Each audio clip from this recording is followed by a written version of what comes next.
In '76, the Gong Show debuted. Yep. How did that show on the air? How close was it to the original concept of what Chuck Barris wanted to do? It was the same. We did the pilot in San Francisco, and we went on with the same show, and it stayed pretty much the same for a lot of years. Now, comedy was obviously a huge element of that show. Right. From the panelists to the performers. Were there any really truly talented acts who were on the Gong Show? No act actually became a star different from American Idol. No act did become a star.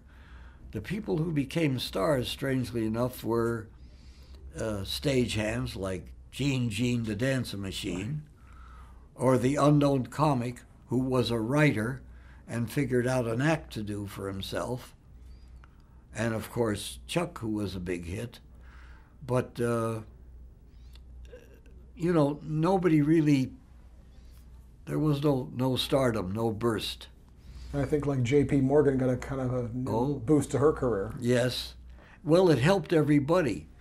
I'm sure it helped Artie Johnson and Jamie Farr, and we were all one pretty happy, pretty good family. What kind of outrageous acts were on that show, do you remember? Well, Lord, there was one act that got to me. Unbelievable how a fellow should figure out an act like this.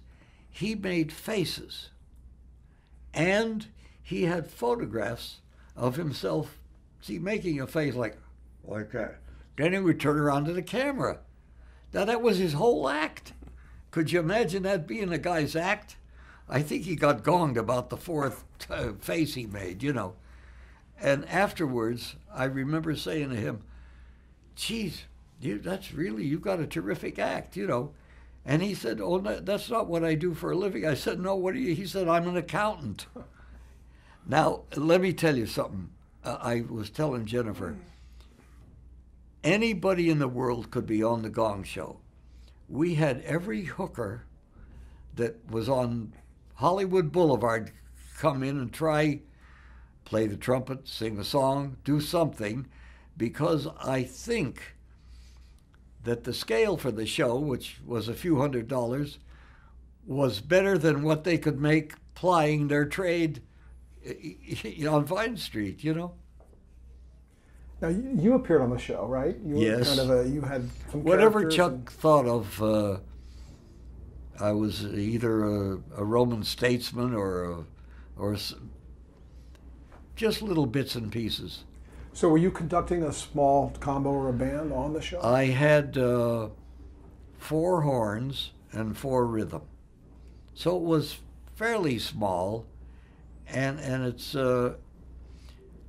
it's more flexible, really. If you're dealing with 8 guys, it's faster if you have to change an act, or from dress rehearsal if you have to change something. Easier to write for 8 men than for 28 men. Just faster, And what was your band referred as, the name? The Band with a Thug. Milton Delugg and the Band with a Thug. Kind of that take was off it. on like Les Brown and the Band of Renown, kind of. I think the Band of Renown was a better name than the Band with a Thug. But I do want to tell you, the most enjoyable times of my life were those 5 or 6 years with Chuck, because he just was always so pleased by what we did, and that makes you feel good. You start out feeling good. You know the boss likes what you're doing. And also, there was always a left turn that Chuck was making in all of his shows. None of them were straight ahead quiz shows or straight ahead any kind of shows. They were just wonderful, and he was wonderful.